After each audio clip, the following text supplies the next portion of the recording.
बिस्मिल्लाहिर्रहमानिर्रहीम, अस्सलामु अलैकुम। अली सलमान जी टीवी के तमाम नाजरीन को पाकिस्तान सुपर लीग का जी स्पोर्ट्स स्पेशल इस एपिसोड में खुश आमदेद कहता है, जहाँ पे ड्यूरिंग द PSL हम रात के इस पहर इस महफिल को सजाते हैं आपके लिए और बात करते हैं उस दिन खेले जाने वाले मैचेस के बारे में या उस दिन से जुड़ी स्पोर्ट्स की खबरों के बारे में। और जैसे कि आपके इल्म है कि इस वक्त पाकिस्तान सुपर लीग में लाहौर के कद्दाफी स्टेडियम में मैच जारी है। पेशावर ज़ल्मी और कोयटा ग्लैडिएटर्स की टीमों के दरमियान 178 रन स्कोर किए पहले बैटिंग करते हुए 7 विकेटों के नुकसान पर कोयटा ग्लैडिएटर्स ने, और इस वक्त 81 रन पे 7 विकेटें पेशावर ज़ल्मी की गिर चुकी हैं। किंग बाबर एक मरतबा फिर आज नाकाम रहे, आज उनके सर पे भी बॉल लगी, लेकिन उसके बावजूद जो है उन्होंने जो दोबारा से आगाज़ किया, बड़ा अच्छा आगाज़ किया, लेकिन मोमेंटम को सेट नहीं कर सके। हारिस ना के पहली गेंद पे ज़रूर बाउंड्री हासिल की, लेकिन उसके बावजूद हारिस भी जो है वो ज़्यादा देर क्रीज पे नहीं रह सके। यही वजह है कि इस वक्त जो है पेशावर ज़ल्मी हमें स्ट्रगल करती नज़र आ रही है। इस मैच को डिस्कस करेंगे और पाकिस्तान क्रिकेट से जुड़ी दीगर खबरों को डिस्कस करने के लिए मेरे साथ मौजूद है बेंगलोर के हीरो, पाकिस्तान के ज़बरदस्त टेस्ट ऑफ स्पिनर और हमारे पैनल के एक मुस्तकिल जो रुकन तौसीफ अहमद साहब, उनको शो में खुश आमदेद कहते हैं। अस्सलाम वालेकुम सर, कैसे हैं आप?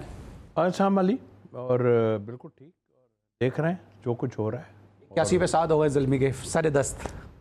क्या 81 पे 7 है, कभी 180 बन जाते हैं, कभी ये हाल हो जाता है। हम तो आज ये सोच रहे थे कि शायद बने हैं और कल तारीख शायद दोहरा दे और आज फिर ये चेज़ हो जाए रन, मगर नज़र आ रहा है मुझे तो एक अफसोस बड़ी अजीब सा हो रहा है कि कल तक क्या, अभी जब साइम अय्यूब नहीं थे तो कह रहे थे भाई हमारे पास साइम अय्यूब नहीं है, हमारे पास ये नहीं था, वो नहीं था। साइम अय्यूब चैंपियंस ट्रॉफी आ रहा है, साइम नहीं है हमारे पास, परफॉर्मेंस उससे नहीं हो रही तो क्या करेंगे आप बताइए। उससे परफॉर्मेंस नहीं हो रही तो क्या करेंगे अब आप?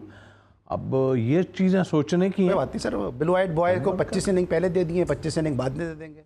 हाँ, तो दुल्हन वही है जो पिया मन भाई, जो दूसरी शख्सियत हमारे साथ मौजूद है, पहली मरतबा हमारे पैनल को इन्होंने ज्वाइन किया, लेकिन पाकिस्तान के शहर कराची की क्रिकेट से वाबस्ता हैं, ग्रास रूट क्रिकेट से वाबस्ता हैं, क्रिकेट एडमिनिस्ट्रेटर हैं, क्रिकेट ऑर्गेनाइज़र हैं, और सबसे बड़ी बात यह है कि ग्रास रूट पे जाके क्रिकेट को और क्रिकेटर्स को सपोर्ट भी करते हैं और क्रिकेट को फॉलो भी करते हैं। आज हमने इनको शो में इसलिए मदऊ किया है कि आपने सुना होगा कल कि PCB ने एक कमेटी बनाई है जो डोमेस्टिक की क्रिकेट को जो रिवाइव करेगी। पाकिस्तान में कितना डोमेस्टिक का टैलेंट है, कितने पाकिस्तान में ग्रास रूट पे क्रिकेटर मौजूद हैं, वो यकीनी तौर पे इनकी निगाहों में होगा, क्योंकि अक्सर लोग ये बात करते हैं कि जना पाकिस्तान में जो टैलेंट है वो वही है जो पाकिस्तान टीम में। इसीलिए आज हमने इनको अपने शो में मदऊ किया है कि आज हम इनसे जानेंगे कि जो एशिया की सबसे बड़ी क्रिकेट नर्सरी है उसमें जो है कितना टैलेंट मौजूद है और ये पाकिस्तान सुपर लीग को किस अंदाज से देखते हैं। आरिफ वहीद साहब हमारे साथ मौजूद हैं, शो में खुश आमदेद कहते हैं। अस्सलाम वालेकुम सर, कैसे हैं आप?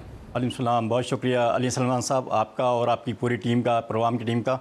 जिस तरह मॉडर्न क्रिकेट की बात होती है कि जिसमें हाई स्ट्राइक रेट से और हाई पेस के ऊपर सारी चीज़ें चल रही हैं, तो उस तरह मैं आपका प्रोग्राम भी देखता हूं तो काफ़ी चीज़ें आपका हाई स्ट्राइक और हाई पेस के साथ जो स्पोर्ट्स मीडिया का जो प्रोग्राम होता है तो उसके अंदर यकीनन आपकी बहुत ज़्यादा खुदादा सलाहियत है इसमें मौजूद है। Thank you so much. वक्त कम होता है और तौसीफ भाई जैसी जब हम अजय शख्सियत हमारे साथ मौजूद होते हैं, मोहसिन हसन खान साहब जैसे लोग मौजूद होते हैं, तो कम वक्त में ज़्यादा बातें करनी होती है, इसलिए थोड़ी सी पेस हमें ज़्यादा रखनी होती है क्योंकि शो का ड्यूरेशन थोड़ा सा जो है वो महदूद है। लेकिन ये बताइएगा कि अभी हम ये बात करते हैं कि टैलेंट नहीं है पाकिस्तान में, आप कराची की क्रिकेट से वाबस्ता हैं, क्या वाकई टैलेंट नहीं है या हम इसको आने नहीं देते हैं? देखिए ओवरऑल देखें तो पूरे पाकिस्तान के अंदर बेतहाशा टैलेंट है और ये वो टैलेंट है जो रॉ मटेरियल टैलेंट लाता है, वो ग्रास रूट लेवल से ही असल टैलेंट होता है। मगर ये हमारी बहुत ज़्यादा बदकिस्मती है कि अगर क्रिकेट के अगर पार्ट देखें तो सबसे पहले क्लब क्रिकेट आती है जिसको हम ग्रास रूट लेवल कहते हैं, फिर उससे ऊपर की जो क्रिकेट आती है वो जोनल लेवल की क्रिकेट होती है, फिर उससे ऊपर आते हैं थोड़ा सा तो रीजन क्रिकेट, फिर इससे ऊपर जो आती है इंटरनेशनल क्रिकेट। मगर हमारी बदकिस्मती है कि जो सबसे इंपॉर्टेंट पार्ट है ग्रास रूट लेवल का, क्लब लेवल का, उसको जो है उस लिहाज से ना ही कमर्शलाइज़ किया जाता है, ना ही मॉडर्नाइज़ किया जाता है। बहुत ज़्यादा इंफ्रास्ट्रक्चर के हवाले से बहुत ज़्यादा प्रॉब्लम है। तो जब तक ये हमारी जो कराची की पाकिस्तान की क्रिकेट में जो डिक्लाइन की हम बहुत ज़्यादा बातें करते हैं आपके शो के अंदर, बहुत ज़्यादा देखते हैं, उसकी मेन वजह यही है कि ज़्यादातर जो है क्लब लेवल पे, ग्रास रूट लेवल पे वो काम नहीं किया रहा। मॉडर्न क्रिकेट की हम बहुत ज़्यादा बात करते हैं, मगर मॉडर्न क्रिकेट की अगर बात करना है तो हमें पूरे नीचे तक स्ट्रक्चर को मॉडर्न करना पड़ेगा। उसके अंदर आपका इंफ्रास्ट्रक्चर, ग्राउंड, पिचेज, सारी चीज़ें, तो ये जब तक फैसिलिटीज़ आपको नहीं मिलेंगी, जिस तरह आपने कहा कि ये एशिया की एक बड़ी नर्सरी है, एशिया की बड़ी नर्सरी इंडस्ट्री के साथ अगर ग्रास रूट लेवल पे, क्लब लेवल पे बहुत ज़्यादा कमर्शलाइज कर दिया गया क्रिकेट, मगर उस कमर्शलाइज के जो फ़ायदे हैं वो नीचे क्लब लेवल तक और ग्रास रूट तक नहीं पहुँच रहे हैं। कमर्शलाइज के फायदे भी नहीं पहुंच रहे और साथ साथ शायद ऑर्गेनाइज भी नहीं है, क्योंकि मैं बार बार ये बात करता हूं, क्योंकि मैं तो ग्रास रूट क्रिकेट का, डोमेस्टिक का, क्लब क्रिकेट की बात करता हूं अपने शो में। अभी तक हम देख रहे हैं कि पीसीबी की तवज्जो सब की सब PSL पर है। ग्रेड 2 क्रिकेट में क्या हो रहा है, बड़ी अच्छी क्रिकेट वहाँ पे खेली जा रही है। जिस तरह पहले भी बात कर रहे थे कि वलीद अहमद वहाँ पे आउट करते नजर आ रहे हैं, हमें एहसान अली वहाँ रन्स करते नजर आ रहे हैं, जो किंग्समैन टीम है वहाँ पे वो परफॉर्म करती नजर आ रही है। Pakistan army, Pakistan navy, Pakistan air force, Pakistan forces की टीमें वहाँ पे खेल रही हैं। मेजर शावेज पाकिस्तान आर्मी को लीड कर रहे हैं और बड़ी अच्छी न सिर्फ परफॉर्मेंस बैटिंग के हवाले से दे रहे हैं, कप्तानी बड़ी अच्छी कर रहे हैं, लेकिन वहाँ पे पीसीबी की तरफ से हमें कुछ नज़र नहीं आ रहा। ये सब वो है जो हम अपने ज़ाती जो है रिसर्च के जरिए आप तक पहुँचाते हैं। तो भाई 8 खिलाड़ी इस वक्त आउट हो चुके हैं पेशावर ज़ल्मी के। सबसे पहले मैं कोयटा की इनिंग पर आता हूँ। एक दफ़ा फिर हम देख रहे हैं कि हमारे जो लोकल प्लेयर है वो बॉल टू बॉल खेलते नज़र आ रहे हैं। सऊद शकील के साथ आगाज़ किया फिन एलन ने। फिन एलन 16 गेंदों पे 30+ रन करता है और सऊद शकील 26 गेंदों पे 25 गेंदों पे 32-33 रन करते हैं। देखिए, हम इस पे पहले भी बात कर चुके हैं वो कि वो डेफिनेटली जीत जाना है उसने, और एक पहले भी मैं बात कर चुका हूँ कि कोयटा ने एक टीम ऐसी बनाई है जो ज़रा सी बैलेंस टीम। लेकिन आया सऊद शकील की अगर हम बात कर लें तो क्या वो पाकिस्तान से ओपन करेंगे?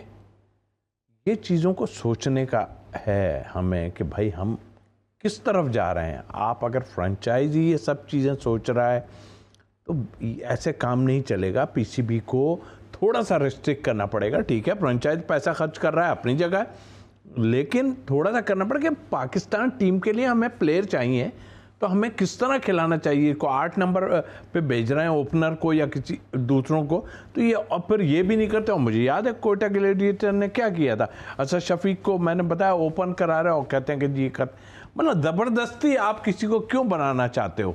ये तो बहुत ज़्यादती है मेरे हिसाब से। और ये चीज़ों लेकिन तोसीफ भाई अभी जिस तरह हम बात करते हैं कि सरफराज मेंटोर भी हैं इनके, सरफराज इनके जो टीम डायरेक्टर भी हैं, जब सरफराज का ये फैसला है कि वो ओपनर जाएगा तो फिर जाएगा। पर ठीक है, तो जाएगा तो जाए। देखें, मनमानी। और सरफराज अगर ये कह रहे हैं कि वो ओपन जाएगा, या उससे पहले अगर जैसे असद शफीक की मैंने बात की कि वो उसको भी ओपन कराई गई पाकिस्तान टीम के लिए, ठीक है, कोयटा ने काफ़ी प्लेयर्स को दिया ज़रूर है, मगर ये जो सेटअप है ना ये ठीक नहीं है। अभी आपने बात की, मुझे आप बताइए अभी जितने खेले हैं प्लेयर, उसमें बाहर के प्लेयरों ने तो हमसे ज़्यादा परफॉर्मेंस की हुई है। तो वो कैसे कर रहे हैं यहाँ पे परफॉर्मेंस?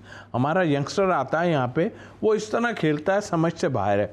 हम ये कह देते हैं जी इसको इसके नंबर पे नहीं भेज रहा है, वो ठीक है, लेकिन मैंने पीछे देखा कि अगर नंबर पे नहीं भी भेज रहा है आपको, तो आप तो अपना काम जो सिचुएशन के हिसाब से करके आए ना, वो नज़र नहीं आ रहा। तो ये सिस्टम ही ऐसा किया हुआ है। और मुझे तो अभी ऐसा लग रहा है कि इस टूर्नामेंट को डिस्टर्ब करने की कोशिश। लेकिन तो जब नंबर की बात करते हैं तो मेरे जहन में एक बड़ा सवाल पैदा होता है कि माइकल हस्सी को मैं शुरू से जानता हूं, जब से वो जब वेस्टर्न ऑस्ट्रेलिया के लिए खेलते थे, मैं जब शेफील्ड शील्ड को फॉलो करता था, ऑस्ट्रेलिया की टीम में भी नहीं आए थे, तो वो मिडिल ऑर्डर में जो ओपन करते थे वेस्टर्न ऑस्ट्रेलिया के लिए, वो आके मिडिल ऑर्डर के बड़े अच्छे प्लेयर बन जाते हैं। सईद अनवर आप सबको पता है, आपकी कप्तानी में भी खेले, वो मिडिल ऑर्डर के प्लेयर थे, वो ओपनर शिफ्ट हुए, अच्छे प्लेयर बन गए। मोहसिन हसन खान जो है वो 1 डाउन प्लेयर थे, उनको वज़ीर अब्बास साहब की वजह से उनको ओपन किया गया, वो अच्छे प्लेयर बन गए। तो ये प्लेयर बन जाते हैं, लेकिन आजकल के प्लेयर ये बहाने करते हैं कि नंबर हमारा नहीं मिला। बेकार की बात है। और फिर ये कि आपको बनाना चाहिए ना, आपको अगर टैलेंट उसमें, दरअसल हम अफरा तफरी का शिकार है ना, हमारी क्रिकेट अफरा तफरी में है। पिछले 3-4 साल में जो हुआ है, 3 साल में ऑलमोस्ट जो हालात हमारे हुए हैं कप्तानी पे, इस पे उस पे जो हुआ है, इसमें हम अफरा तफरी है। देखिए माजिद खान उस टाइम में मिडिल ऑर्डर में खेलते थे, बाद में ओपन आ गए वो। हम अपने टाइम बतौर फास्ट बॉलर कि आसिफ इकबाल माजिद खान ने बस। तो अभी ये तो बनाना चाहें तो होगा ना, और प्लेयर को भी चाहिए। और हमारे यहाँ लोग शुरू हो जाते हैं कि ऐसा, ओ भाई आप कितने ओपनर जाएंगे? अब क्या है, 2 आदमियों ने आपके ओपन रखी हुई थी, जिसमें बाबर आजम महान उन्होंने किए, लेकिन उनकी जो प्रॉब्लम्स हैं वो हम डिस्कस करते हैं, उनसे हमें कोई दुश्मनी नहीं। वो स्ट्राइक रेट उनका ठीक नहीं है इस फॉर्मेट में। तो अब साहबजादा फरहान आ गया, 1-2 और आ गए, साइम अयूब। अब देखें ना, वही वाली बात आ रही है कि अब अगर साइम अयूब कुछ नहीं करेंगे तो आप क्या ड्रॉप करेंगे उनको? ये चीज़ों को सोचना पड़ेगा, आप नए प्लेयरों को लेकिन खिलाएं। तौसीफ भाई, आप समझते हैं कि पाकिस्तान सुपर लीग जो है पाकिस्तान क्रिकेट को डैमेज कर रही है? क्योंकि अभी अगर आप जिस तरह भी आप भी बात कर रहे हैं, अभी हमने देखा यासिर खान हमें टॉप ऑर्डर में मिला, जिस तरह भी आके जो हारिस रन्स कर रहा है वो टॉप ऑर्डर में कर रहा है, साहबजादा फरहान टॉप ऑर्डर में रन्स कर रहा है। कंपटीशन इतना है कि अगर अब भी ये बाबर और रिजवान पे जाएंगे तो मकसद ये है कि लीग डैमेज कर रही है। देखिए, मैं डैमेज तो बात की बात है, और हुई है डैमेज। इस साल तो बहुत ज़्यादा डैमेज हो गई है, डोमेस्टिक क्रिकेट भी डैमेज हो गई, काफ़ी कुछ हो गया जो आपने अभी आप जिक्र भी करने वाले हैं उसका, कि भाई ये कमेटी बना दी और ये वो भी एक बड़ा अजीब सा काम हुआ है। लेकिन इस क्रिकेट के लिए मैं सिर्फ इतना कहूँगा कि भाई आप क्यों नहीं चाहते, आप शुरू कर दें, आपकी बाकी चीज़ें हम छोड़ देते हैं। आप मनमानी कीजिए, नहीं मैं तो ये, मैं तो वो, ठीक है। आप उन लोगों को, जैसे आपने अभी नाम लिए जिन लोगों के, प्लेयरों के, आप उनको एक चांस लंबा दे दें। हम उनकी भी तो कहानी देखें ना, वो जो बाहर बैठ के एंकरों से और इनसे और उनसे कहलवाते हैं कि जी वो ऐसी परफॉर्मेंस, ये ऐसी परफॉर्मेंस, इन पे भी तो डालें ना आप उठा के, और इनको बताएं, इनके मतलब एक्सपोज करें ना। अच्छा करेंगे, लेकिन खौफ ये है कि कहीं कोई जगह ना ले जाए, खौफ है कि कहीं कोई जगह ना ले। और मुझे ये खौफ है कि प्रोड्यूसर जब मुझे चेंज ना कर दे, क्योंकि ब्रेक में बहुत देर से ले नहीं पा रहा हूँ। मिलते हैं छोटे से ब्रेक के बाद।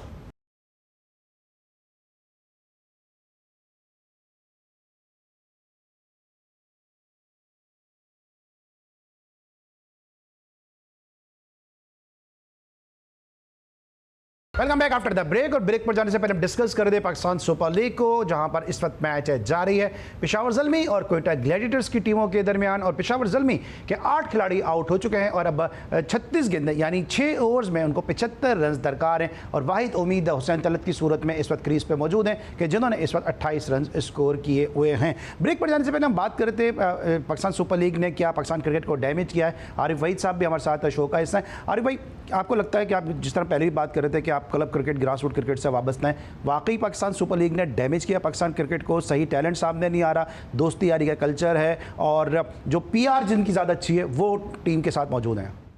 देखिए, बिल्कुल यही कल्चर जो है बहुत ज़्यादा नज़र आ रहा है, और इस पीएसएल के अंदर तो ख़ास तौर पे ये ज़्यादा कल्चर नज़र आ रहा है कि ये यहाँ पर ये दोस्ती आ रही हैं, जिस किस्म की बातें करते हैं, यकीनन इसके अंदर कुछ ना कुछ सदाकत होती है। और पाकिस्तानी क्रिकेट को जिस तरह डैमेज किया, अगर आप पाकिस्तानी पूरी टीम की बात कर लें, जो लास्ट न्यूजीलैंड T20 खेली थी, उसके पूरे एक खिलाड़ी को उठाते हैं तो उनकी अगर रैंकिंग देखें आप पीएसएल के अंदर, तो किसी की 14वें नंबर पर, कोई 15वें नंबर पर, जिनको बड़े बड़ी बात करते थे कि ये बड़े अच्छे अच्छे खिलाड़ी हैं जो पाकिस्तानी टीम का मुसलसल हिस्सा है, मगर इस पीएसएल के अंदर उनकी रैंकिंग देखें तो ज़्यादातर खिलाड़ियों की रैंकिंग जो है वो नीचे ही जा रही है सारी। तो इसका मतलब है कि ये खिलाड़ी जब यहाँ परफॉर्म नहीं कर रहे हैं तो हम किस बुनियाद पे आइंदा टीमें बनाएंगे? हम कहते थे कि पीएसएल की बुनियाद के ऊपर टीमें बनाते हैं, तो ये पीएसएल के अंदर जो पाकिस्तानी जो मुस्तकिल हिस्सा हैं, जो आप कैसे कह रहे हैं कि लॉबी सिस्टम है या दोस्ती यारी सिस्टम है, वो मुस्तकिल हिस्सा है, तो वो किस तरीके से इस परफॉर्मेंस पर आगे जाएंगे? तो मुझे समझता हूँ कि इस पीएसएल की बुनियाद पर ये नेक्स्ट जो टीमें बनेंगी वो किस परफॉर्मेंस की बुनियाद पर बनेगी। और इसके अंदर देखें कि अगर हमने 20-22 यंगस्टर और एमर्जिंग प्लेयर्स भी हमने यहाँ इस्तेमाल किए, और 5-6 प्लेयर्स जो बाहर बैठे हुए हैं, तो उनकी कारकर्दगी भी अगर देखें तो मैं समझता हूँ कि उनको सही जगह यूज़ किया गया उन एमर्जिंग प्लेयर को। क्या साद बेग की अगर बात करें तो वे T20 स्पेशलिस्ट हैं, क्या उमर बिन यूसुफ की बात करें तो वह T20 स्पेशलिस्ट है। जिस तरह भी तौसीफ भाई ने बात की थी कि वहाँ पर हमारे जो फॉरनर्स प्लेयर्स आते हैं वो हाई स्ट्राइक रेट के खेलते हैं, वो 180, 190, 200 पे जाते हैं, हमारे प्लेयर्स क्यों नहीं खेलते? तो हमारी तो सबसे बड़ी है कि हम इन पर रोज़ाना ही डिस्कस करते हैं, बाबर पे, रिजवान पे, सऊद पे, कि इनके स्ट्राइक रेट पे। तो अगर मैं समझता हूँ कि इनका वो कैलिबर वो नहीं है कि जो ये T20 फॉर्मेट के, इनकी तीनों की T20 में जगह नहीं बनती है। T20 स्पेशलिस्ट नहीं है हमारी ये, चूँकि हमारा सिस्टम ऐसा है कि पीछे से हमारा बैकअप ही नहीं है सारी T20 का। तो वरना दुनिया ने टीमें जो है अपनी T20 की जितने भी खिलाड़ी आते हैं उन्हें T20 फॉर्मेट की खिलाड़ी की टीमें अलग बना ली हैं। आप समझते हैं बैकअप नहीं है हमारे पास, क्योंकि जब हम देखते हैं कि हारिस हमारे पास पीछे बैकअप में मौजूद है, हमारे पास साहबजादा फरहान मौजूद है, यासिर खान जैसा प्लेयर हमारे पास मौजूद है, एक और यासिर है जैप्टाबाद से खेलते हैं, यासिर हाशमी, अभी सिंध प्रीमियर लीग में हमारे साथ बैकअप मौजूद नहीं है, या आप या और भी ऐसे ब्लास्टर बैट्समैन हैं इस वक्त डोमेस्टिक क्रिकेट में? देखिए, एक तो मैं यंगस्टर के लिए बिल्कुल जो खेल रहे हैं सब कर रहे हैं परफॉर्मेंस ही। अगर हम नीचे से चले जाएं, जो हमारी डोमेस्टिक क्रिकेट होती है उसमें हम चले जाएं अगर, तो हमें जो चीज़ें मिलती हैं ना वो बहुत इजी चीज़ें मिलती हैं, मुश्किल चीज़ें नहीं मिलती, चाहे वो फर्स्ट क्लास हो या वनडे हो। 2020 में भी ठीक है, बिल्कुल फ्लैट पिच होनी चाहिए और उसमें प्लेयर का पता चलता है और प्लेयर का सीधा पता चल जाता है कि वो कितना फॉर्म में। असल चीज़ है उसको चांस कैसे देना है और कब देना है, क्योंकि अब तक तो ये होता आया है कि आप लोग जगह नहीं छोड़ रहे हो, आप जगह छोड़ोगे, उनको खिलाएंगे, ठीक है गलती हो गई, हम भी सिलेक्शन कमेटी में थे, हमसे भी गलतियां हुई होंगी बिल्कुल। अब टाइम आपका ख़त्म हुआ है, आप दुनिया क्रिकेट में जो कुछ हो रहा है उस हिसाब से चलें। स्ट्राइक रेट मेन चीज़, आप अच्छे प्लेयर हैं, आप अगर इस स्ट्राइक रेट से खेलेंगे, 2-3 प्लेयर आपके ऊपर जो खेल रहे हैं, तो आपकी जगह नहीं बनती, सीधी बात है, आपकी जगह नहीं बनेगी। लेकिन जो प्लेयरों को आप चांस देंगे ना, मैंने तो देखा ना प्लेयरों को, इनको भाई आप भी परफॉर्म करोगे तो इनकी जगह ले पाओगे, वरना ये खेलते रहेंगे आपके लिए। तो ये आपको चीज़ें देखनी पड़ेंगी। मैं तो कह रहा हूँ इनको चांस दो जितना, लेकिन ये खौफ इन लोगों को हो रहा है कि कहीं ये हमारी जगह ना ले लें। ओ भाई इनको चांस तो दो, अगर ये जगह लेना चाहें तो ले लेंगे, ऐसी कौन सी बात है। ठीक है, और जो बात है कि बैकअप नहीं है, बैकअप है, जिस तरह भी बात हो रही है, मुश्ताक करोड़ों इतने आउट करने के बाद जो है वो पाकिस्तान सुपर लीग का हिस्सा नहीं बन सकता है। इसके साथ साथ मोहम्मद अफजल तौसीफ भाई की जोन का प्लेयर है, विकेट कीपर बैट्समैन है, अभी भी वो विंग्स 99 को लीड कर रहा है, डोमेस्टिक का ब्लास्टर बैट्समैन है, विकेट कीपर है। ऐसे प्लेयर आप पाकिस्तान सुपर लीग तक पहुँचने ही नहीं देते हैं कि जो अपने परफॉर्मेंस करें और फिर और लोगों और सिलेक्टरों की नज़रों में आएँ। लेकिन तौसीफ भाई अभी हम जब बात करें, बाबर आजम की बात करते हैं, 6 मैचेस में 117 रन बाबर आजम ने स्कोर किए हैं। दूसरी तरफ हम रिजवान को देखते हैं, रिजवान ठीक है, उनको जो है वो इस वक्त टॉप रन्स गेटर में वो शामिल है, लेकिन टीम उनकी परफॉर्मेंस से कोई फ़ायदा नहीं उठा पा रही है। फिर तीसरा हमारा जो बैटिंग का प्लेयर है वो है साइम अयूब, वो भी परफॉर्मेंस नहीं दे रहा है। ये बड़ा लम्हा फिक्रिया नहीं है, आप समझते हैं? बिल्कुल है, बिल्कुल है। और फिर दूसरी बात मैं ये कहूँगा कि देखिए फिक्रें इन सबको है। अब देखें होमवर्क जहाँ मैं कहता हूँ ना, वो दूसरी टीमें जो चाहे बाबर हो इन पे होमवर्क करती हैं, ऑफ स्टंप की लाइन या ऑफ स्पिनर पे या लेफ्ट आर्म स्पिनर पे, इनको सब की जगह पर। हमारे अपने प्लेयर ने, मोहम्मद आमिर ने उसको किस तरह आउट किया है 2 या 3 दफ़ा, सर पे भी बॉल लगा, आपने खुद देख लिया है। ये ठीक है, वो तो एक होमवर्क करके उसने आउट किया, उसको स्लो रन किया और बाकायदा इशारा करता था कि देखो ये मैंने करके आउट किया है। यानी आपकी वीकनेस, तो ये आप प्रेशर लेने वाले हो, अगर आप प्रेशर अब ले रहे हो तो इतनी क्रिकेट के बाद अगर आप प्रेशर ले रहे हो तो मेरा ख्याल ज्यादती है। आप फिर ऐसा करो कि आप थोड़ा और रेस्ट कर लो। ये इसलिए है कि अगर आप दोबारा आएंगे, जाहिर है फैन आप क्या समझोगे कि गुफ्तगू से कि आमिर ने बाबर को एक्सपोज किया है? एक्सपोज तो हुए हैं ना, इन्होंने नहीं किया और लोगों ने भी एक्सपोज किया हुआ, ऐसा नहीं है यार। आप लोग जितना भी बोलते रहो बाहर बैठ के वो ये है वो ये है, यूँ के प्लेयर भी हमारे कह रहे थे, ये परफॉर्मेंस बताएगी। ठीक है, लेकिन आरिफ भाई जिस तरह भी तौसीफ भाई कह रहे हैं, फिर क्या वजह है कि जो फॉरेन प्लेयर आते हैं, चाहे वीमेन प्लेयर आए हैं, चाहे जो मेल प्लेयर आए, वो सबके साथ कहते हैं बाबर आजम की तारीफ करते हैं, फैशन बन गया, ट्रेंड बन गया है, या पाकिस्तान क्रिकेट में रहने की मजबूरी बन गया है? बाबर आजम की तारीफ़ ये करते हैं जो हमारे यहाँ क्रिकेट के जो हालात हैं, हमारे यहाँ क्रिकेट की जो खिलाड़ियों की परफॉर्मेंस है या उनकी क्वालिटी है, उन क्वालिटीज़ के अंदर वो उनको बाबर आजम बेहतर नज़र आता है। मगर इंटरनेशनली देखें तो इतना कम्पीट नहीं कर पा रहे जिस तरीके से। टॉप रैंकिंग में तो आते हैं वो हमेशा। और आप देख लेंगे लास्ट 2 PSL में देख लें 2023-24 में वो टॉप बैटर्स रहे हैं सारी उसके अंदर। मगर ये हर खिलाड़ी पर ऐसा शेल टाइम आता है जब वो इस प्रोसेस से गुजरता है, और ये प्रोसेस से जब वो गुजरता है तो ये खुद खिलाड़ियों को पता होता है, और ये इस खिलाड़ी से जब मेंटल उनकी जो टफनेस होती है उस खिलाड़ी जब भी पता चलता है कि ये रिहैब, और इतनी क्रिकेट खेलने के बाद जिस तरह बाबर ने क्रिकेट खेली है, ग्रेट खिलाड़ी खिलाते हैं, तो उनको खुद पता होना चाहिए मुझे रिहैब किस तरीके से करना है, मुझे इस शेल से किस तरीके से बाहर आना है। मगर हमारी बदकिस्मती ये है कि हमने इस बुरे टाइम के अंदर उसको, बाबर आजम वाहिद कप्तान थे जिसको कप्तान बनाने के बाद कप्तान बनाने की कोशिश की ज़बरदस्ती।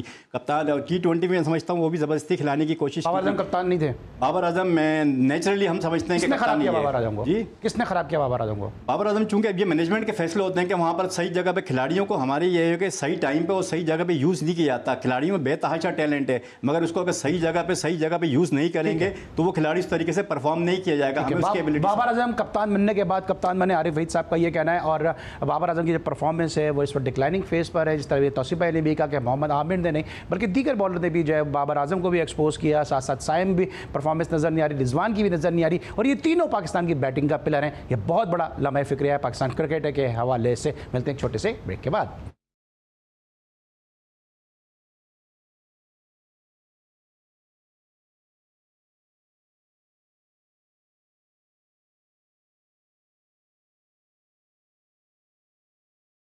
Welcome back after the break. और ब्रेक पर जाने से पहले बात करते हैं मैच के हवाले से कि जहां पे अब 64 रन से कामयाबी हासिल कर ली है कोयटा ग्लैडिएटर्स ने पेशावर ज़ल्मी के खिलाफ। और जो लोग कराची से ताल्लुक़ रखते हैं बिलखुसूस वो अच्छी तरह से जानते होंगे कि कराची में कहा जाता है कि 64 पे मारना, और कराची ने 64 पे आज पेशावर ज़ल्मी को हरा दिया है, 64 रन से शिकस्त दे दी है। अब पॉइंट्स टेबल पर क्या सूरत हाल है, ज़रा पॉइंट्स टेबल पर एक निगाह डालते हैं और पॉइंट्स टेबल के हवाले से बात करते हैं कि इस वक्त इस फतह के बाद कोयटा ग्लैडिएटर्स की पोजीशन जो है थोड़ी सी मुस्तहकम हुई है कि जहाँ पे कोयटा ग्लैडिएटर्स अब नंबर 3 पे पहुंच चुके हैं। इस्लामाबाद यूनाइटेड टॉप पर हैं, कलंदर्स सेकंड पोजीशन पे और कोयटा ग्लैडिएटर्स 3 पर हैं, जबकि कराची किंग जो स्लिपो के 4 पर आ गए, ज़ल्मी कराची किंग 6 पर आ गए, ज़ल्मी 4 पे, और फिर मुल्तान सुल्तान के 2 पॉइंट्स हैं। इससे पहले जब टूर्नामेंट शुरू हुआ था तो उस वक्त जो अली तरीन है मुल्तान सुल्तान के ओनर, उन्होंने ये कहा था कि पाकिस्तान सुपर लीग इस वक्त जो है वो टॉप 3-4 लीग में भी नज़र नहीं आ रही है, और अब उनकी अपनी टीम टॉप 3-4 में भी नज़र नहीं आ रही है। तो ये आपने देखा आज का मैच 64 रन से कामयाबी हासिल की। पेशावर ज़ल्मी के लिए अब कितना मुश्किल ये सफ़र हो गया है? मुश्किल तो हो गया, और फिर मैंने अभी बात कर रहा था कहीं पे कि इस टूर्नामेंट में ऑनर ज़्यादा खेल रहे हैं, मुझे ऐसा लग रहा है। टीम पे ध्यान नहीं है, तो टीम को कुछ क्या करना चाहिए। वो कोई कह रहे थे, मैं एक उन्होंने बोला कि वो मैं क्या रगड़ा लगाने के लिए लाया हूँ, या वो ये जो एक ही बोल रहे हैं किस टाइप की, और फिर कुछ ऐसी बातें जिससे हमारी ये लीग जो है वो डैमेज भी हुई है। और आपस में वो क्या वजूहत थी कि भाई वो ट्रॉफी वहाँ चली गई है, वो वजह थी या क्या वजह थी। तो कूलर ही मिलेगा, उन्होंने कूलर मिलेगा तो कूलर ही मिलेगा लगता है। देखिए, ये चीज़ें करने की नहीं होती। देखें, मैं तो साफ एक चीज़ बोलता हूँ, कितने लोग इंजीनियर, कितने लोग बड़ी बड़ी पोस्टों पर होते हैं, कितना पैसे वाला आदमी होता है, कितना होता है, मतलब इतना होता है, कौन जानता है? कोई भी नहीं जानता। मैंने देखा बड़े बड़ों को उछलते हुए कि कैमरा डलवा रहे हैं अपने ऊपर, और ऊपर देख भी रहे हैं उस तरफ के, वो देखो कैमरा मेरे पे डाल दिया। तो मेरा ख्याल है मुल्क से बढ़ के कोई भी चीज़ नहीं है, और मुल्क के लिए आप कितना भी कुछ कर लें, देखिए मुल्क से बढ़ के नहीं हो सकता कुछ भी। आपको चाहिए कि हम ख़राब देखें ना, वो कैसे स्टेटमेंट दे रहे हैं बाहर बैठ के, उनके लोग ख़राब भी हो रहा है तो वो अच्छे दे रहे हैं। हमें पता है कि उनकी लीग में क्या हो रहा है, हमें आउट दिया है, कहीं से लगी नहीं बॉल, आउट कहीं नहीं लगा, वो कह रहा है अपील तो करो, मैं दे रहा हूँ आउट यार, कुछ करो तो जो मैं दूँ। मतलब वो तो थी सस्पेक्टेड, आप इसको भी बनाना चाह रहे हो सस्पेक्टेड। यूँ इसलिए कि आपने जो कराची में 2 मैच खेले, जिस तरह की पिच आपने बना दी, और एक ये रन आप चेज नहीं कर सका कराची उसमें, तो शको शुबात आते हैं। मगर आप यार ये लड़ाइयाँ करके, मेरे हिसाब से ये जो 10 है ना, ये 10वां है ना, ये पाकिस्तान का इतना सक्सेसफुल नहीं गया है, अभी तक नहीं गया है। बाकी टीमों का जहाँ तक ताल्लुक है, अभी मैच बाकी हैं इनके। एक्स फैक्टर है इसमें, एक्स में जी सर, वो जो एक्स फैक्टर है, जो 10 का जो साइन है, रोमन साइन एक्स होता है ना, तो 10 में एक्स है, एक्स फैक्टर है, एक्स फैक्टर है, सही है। और ठीक बात है कि आप देखें, हम तो अभी भी टू द पॉइंट बात करते हैं, किसी भी टीम का बैलेंस के बारे में बात करते हैं, कोई अच्छा नहीं करता उसके बारे में बात करें, हम हवाई फायरिंग नहीं करते यार। ऑनर इसको चला रहे थे, मैं एक ही ऑनर का ज़्यादा बात करता हूँ, वो है इस्लामाबाद यूनाइटेड के ऑनर, कि वो कभी भी यार मैंने उनको देखा है कि वो कभी मार्केट में आते ही नहीं है, और वो इतनी अच्छी अच्छी मैंने देखी है उनकी बातें करते हुए। मगर ये कौन हो हैं यार, ये जो आन के जो है बेड़ा गर्क कर दिया साहब, ये जी ऐसा है, ये फेल हो गई। आप तो खुद फेल कर रहे हो हमारी इस लीग। और जिस तरह तौसीफ भाई कह रहे हैं, इस जो PSL 10 इसमें एक्स फैक्टर है, तो 10 का दम तो सिर्फ सलमान खान के पास ही हो सकता है। 10 का दम PSL में नहीं हो सकता, नहीं हो सकता। बिल्कुल ठीक कह रहे हैं आप। और यार अभी भी टाइम है, आप और किसी को मौका मत दें, क्योंकि हमारे थोड़ा सा डाइवर्ट हो गया दूसरी तरफ। हमारा जो है मुल्क के उसमें हमें पहले भी डैमेज करता रहा है वो, और अब फिर डैमेज कर। जरा डैमेज पर आता हूँ तो फिर आरिफ भाई से कोई अच्छा बताने वाला नहीं। आरिफ भाई, अभी जो कमेटी अनाउंस हुई है उसमें जिस तरह कहते हैं ना कि काबली पुलाव में काबुल नहीं होता, कश्मीरी चाय में कश्मीरी नहीं होते, कंधारी अनार में कंधार नहीं होता, इस तरह डोमेस्टिक की जो कमेटी बनाई उसमें GM डोमेस्टिक नहीं है, डायरेक्टर डोमेस्टिक नहीं है। कराची क्रिकेट से आप वाबस्ता हैं, कराची की टीमों के साथ आप मैनेजर के तौर पर भी जा चुके हैं। कराची का इसमें क्या स्टांस होना चाहिए, क्योंकि आपकी जिस तरह मैंने पहले कहा, एशिया की one of the biggest cricket nursery है कराची, उसके बावजूद you don't have any representation in the domestic revival committee. लेकिन जिस तरह आपने काफ़ी मिसालें दी, जिस तरह एक मिसाल ये भी है कराची की टीम, जो किंग्स की टीम है, उसके अंदर कराची का इन्वॉल्वमेंट भी खिलाड़ियों का बहुत कम ज़्यादा है। और जिस तरह ये जब तक ये स्टेक होल्डर्स जो हैं ये रीजन के लोग होते हैं, ये क्लब्स के लोग होते हैं, जिस तरह आपने कहा कि ये एशिया की सबसे बड़ी नर्सरी में आता है, मगर बोर्ड के अंदर अगर हम देखते हैं तो स्टेक होल्डर्स के साथ जो है वो इनकी जो है कमेटी में इन्वॉल्वमेंट जो है बहुत ज़्यादा कम है। जब तक ये स्टेक होल्डर्स को रिस्पेक्ट नहीं देंगे और लोकल सर वो तो नहीं दे रहे हैं, बट अब आप लोगों का क्या स्टांस है? कराची के प्रेसिडेंट नदीम उमर साहब क्वेटा ग्लेडर के को भी चीफ हैं, फिर जावेद साहब हैं जो आपके सेक्रेटरी हैं, आप कमेटी का भी हिस्सा हैं, कराची की गवर्निंग काउंसिल का भी शायद हिस्सा होंगे। क्या स्टांस क्या होना चाहिए कि आप लोग इस हवाले से कोई फैसला कर रहे हैं, कोई बात कर रहे हैं कि इन जैसे लोगों की, हम जैसे लोगों की कोई दाद रसी हो सके, आवाज़ बन सके आप लोग? ये बिल्कुल कराची के अंदर जितनी भी क्रिकेट में हम रिवाइवल करने की कोशिश कर रहे हैं, ये रिवाइवल ही और ये कराची क्रिकेट में जो ग्रास रूट लेवल पे, क्लब लेवल में बहुत ज़्यादा काम करनी चाहिए और यकीनन इनको आवाज़ उठानी चाहिए। कराची जो रीजन के प्रेसिडेंट हैं सारे बोर्ड के साथ, सारी कि कराची के साथ जो इस तरह का सलूक किया जाता है, ये कराची के जो क्लबों के साथ, और जिस तरीके से ये समझो कि एशिया की इतनी बड़ी चीज़ है कि जो वॉलंटरी काम कर रही है सारी चीज़ों को, तो इसके अंदर जब तक आपको टॉप लेवल की, मैंने शुरू में प्रोग्राम में कहा कि जब तक आप क्लब लेवल को सपोर्ट नहीं करें, कमर्शलाइज हो, चाहे वो इंट्रैक्शन हो, चाहे फिजिकली हो या जिस हवाले से भी हो, अगर आप यहाँ पर इतनी बड़ी नर्सरी को, कराची को 3 करोड़ की आबादी वाली शहर है जिसके अंदर बेतहाशा, और इस साल जो 2 साल के अंदर क्रिकेट हुई है कराची के अंदर, वो भी बेतहाशा हुई है, मगर क्वालिटी क्योंकि देखिए कराची को नेगलेक्ट करके कराची को शामिल किए बगैर आप क्रिकेट बेहतर नहीं कर सकते। सर जाते जाते आफरीदी ने एक स्टेटमेंट दिया है कि इंडिया के हवाले से उन्होंने एक स्टेटमेंट दिया कि जब मैं 2016 में कहता जब भी अनसर्टेनिटी थी कि हम क्या जा सकेंगे नहीं जा सकेंगे, लेकिन उसके बाद मुझे याद है उसी आफरीदी ने यह भी कहा था कि हमें पाकिस्तान से ज़्यादा प्यार इंडिया में मिला है। अब ये तो आप बता रहे हैं चीज़ें, जाहिर है इस मुल्क के लिए क्या क्या होता रहा है, अब इस पे बात करना, मैं ये जो अभी कमेटी की बात, आपने कमेटी की भी बात की ना, ये देखें, पूछे कोई इनसे कि आया कराची या और दूसरे रीजन्स जो हैं एसोसिएशन ने, क्या उनसे ये कमेटी ने इजाज़त ली है बात करने की? मैं इसमें आपसे तफसीली बात करता हूँ कि कमेटी पे बहुत ज़्यादा सस्पेक्ट है और इस पर ज़रूर बात करनी चाहिए। सॉरी मैं आपकी बात को इंटरप्ट किया। Thank you so much sir, thank you so much Arif भाई, आप हमारे साथ मौजूद थे। Thank you so much Tauseef Ahmed साहब। कल हमारा पैनल चेंज होगा, कल हमारे साथ कमर ज़ैफ़ी और एनुज़र होंगे। कल तक के लिए अली सलमान को इजाज़त दीजिए, अल्लाह हाफ़िज़।